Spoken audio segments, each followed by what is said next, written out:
start cooking, I'm going to make myself a cup of caffeinated cocoa.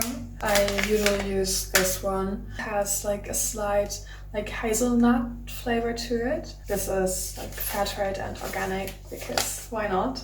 I'm taking about 2 teaspoons of this. I really hope this drink is good, otherwise the cocoa is not going to taste as good.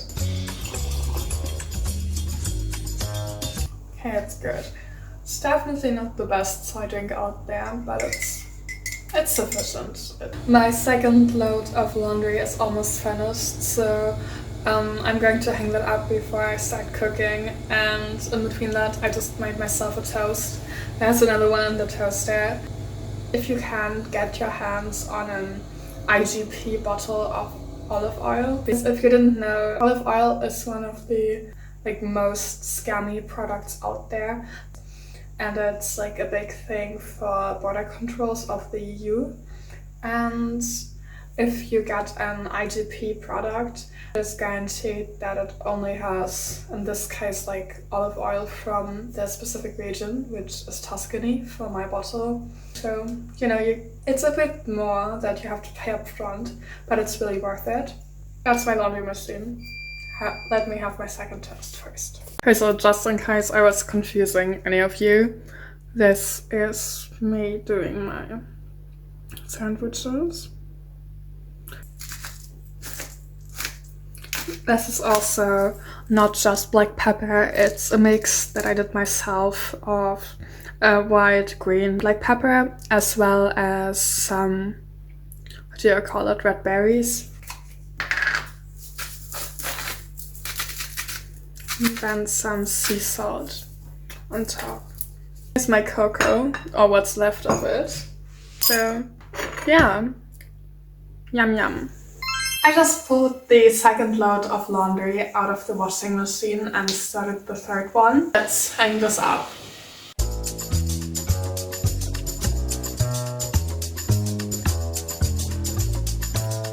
I'm going to move this into my bedroom in order to not get all the smells from cooking into my clothing.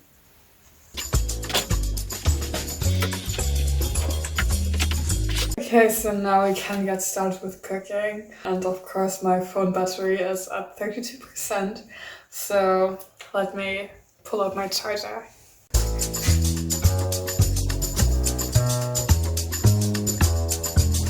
If my friends cook with me, they can get one of my grandma's aprons if they want to have it. Otherwise, they can just wear their regular clothing.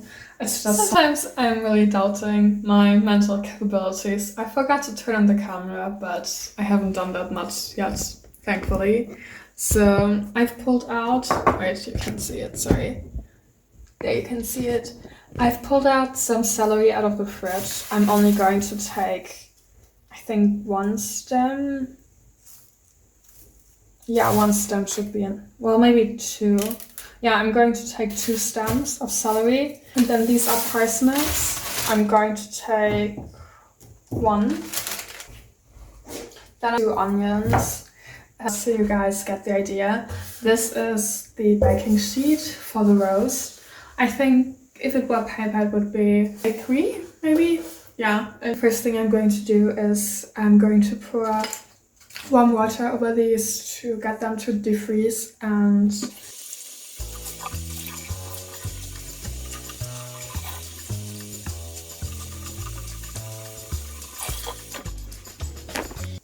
I'm spreading the carrots on the baking sheet kind of equally, just to have a great foundation layer for the chicken thighs to lie on later. Once that's done, I'm moving on onto the fresh vegetables, which are the celery and the parsnip. I'm washing them first, which you should always wash your vegetables. You don't know what has touched them on the field or on the way to your house, so wash your veggies, please. And yeah, you can use cold water, whatever you want. I don't think warm or cold water makes big of a difference. If you've never cut up celery before, you usually just remove the top part of the stem, like it's about a centimeter, and then also like the lowest part of the white of the celery, because there's usually still some like dirt or some part of the root on it, and then you just slice it in whichever way you want. It's, in my opinion, really easy to cut up. You can use a big knife, a small knife, whatever you feel most comfortable with. I am peeling this parsnip because it had a lot of dirt on it, but in theory, just as carrots, you can leave the peel on the parsnip. It just felt a bit more clean to like get it off. And then with the onion, it's a regular red onion, so I cut it up into rings to make them look a bit better when placing the chicken on top. You can, of course, also do like very thin pieces. They just sometimes burn in the ovens.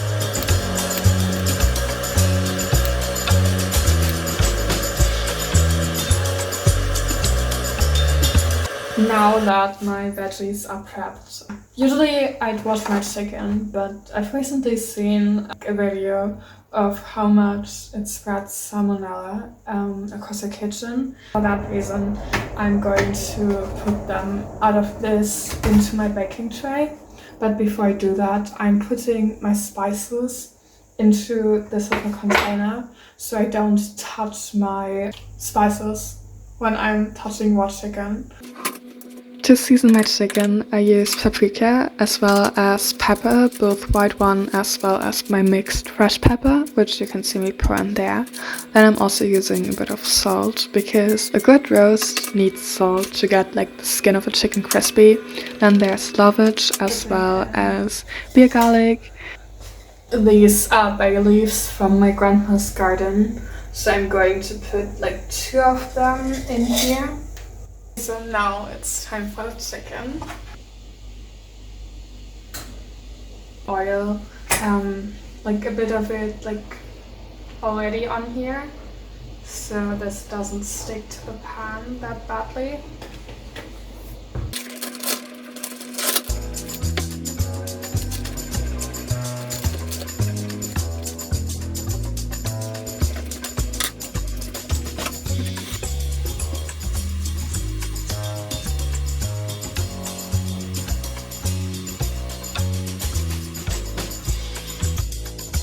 My seasoning wasn't enough, so I had to use my clean hand to get more spices on the bottom of the chicken, which it's really important to season both sides, so add more oil onto it.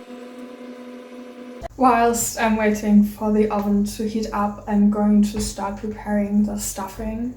I've never made stuffing before, it's not a thing here in Germany. By stuffing, I don't mean like stuffing a bird, like obviously we do that as well. I mean like bread stuffing made out of the remnants of a roast. And because I had said stuffing and chicken sandwiches back in London, I'm trying to recreate that. My oven is finally done preheating, so now the chicken is going into the oven.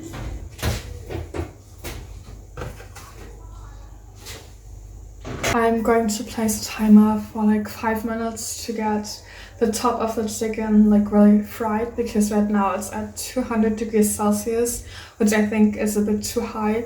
And then I'm turning it down to around like 170. 5 minutes it is. My laundry machine just told me that she's finished with her 3rd load of laundry. 5 minutes are over. It's 300 milliliters, I think.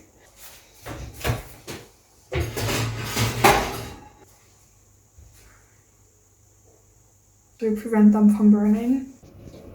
I really hope you can tell that the water is just barely covering the vegetables. The chicken thighs have been in the oven for about like 45 minutes by now. So I'm going to pull them out now and test with a fork. Sorry. This is what they look like right now. I must admit, I was really proud of myself in that moment, because the chicken was really, really juicy, which is of course really great. And then I was just separating the untouched chicken thighs with the one that I tasted the chicken from, which you can see in this clip. I'm sorry it's a bit wonky, but I sent this to a friend. And yeah, you can see it was still like very hot and it was so delicious. And then there's me just fishing out the bay leaves. Oh god, I really hope I'm not messing this up. Good. This looks almost identical to the texture I saw online. So that's what we're going to do. I know for a fact that this is going to be messy, but it's going to be a good kind of messy. At least I hope so. I separated most of the liquid from the roasted vegetables in order to better control the texture of the stuffing. So now I'm taking a wooden spatula because I don't want to hurt the like Teflon type of stuff on here. And I'm slowly putting the mixture in here.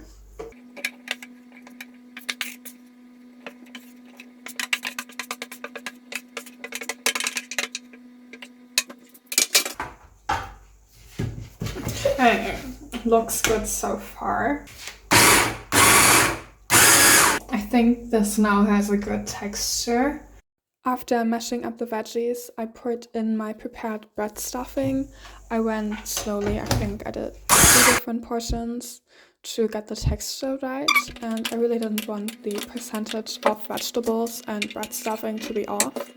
And then I also laid everything out on the baking sheet to really get all of the flavors of the baking sheet and also to better mash up the textures together. Taste test. I can't believe I didn't know this existed up until like a week ago. This is insanely good. This is my chicken and stuffing sandwich.